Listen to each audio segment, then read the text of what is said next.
இன்னைக்கு அவ எங்க காலில் விழுந்து ஆசீர்வாதம் வாங்கின உடனே, உங்க கல்யாணத்தப்ப எங்க காலில் விழுந்து ஆசீர்வாதம் வாங்கினீங்கல்ல, அந்த ஞாபகம் எனக்கு வந்துருச்சுப்பா.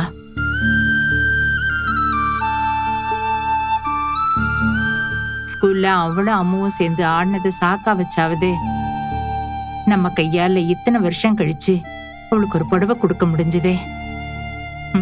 அதுவே எங்களுக்கு பெரிய திருப்தியா இருந்துச்சு விஜய்.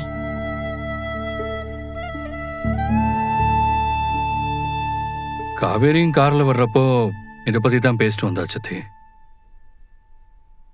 தாத்தா அவர் கையால அவளுக்கு புடவை கொடுத்தது, நீங்க அவளுக்கு குங்குமம் வச்சு விட்டது, அதெல்லாம் அவளுக்கு ரொம்ப எமோஷனலா ஃபீல் ஆனதா சொன்னா.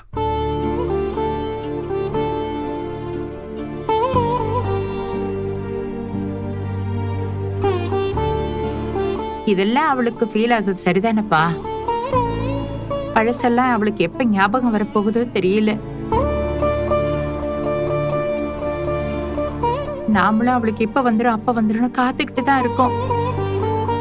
ஆனா அவ நம்ம வீட்டுக்கு வந்து எல்லாருக்கூடயும் பழகியும் பேசியும் கூட அவளுக்கு இன்னும் நம்ம யாரு என்னன்னு தெரியாம தானே இருக்கு. இதுவே என் மனசுக்கு ரொம்ப கஷ்டமா இருக்குப்பா. ராதா, என்ன கேட்டா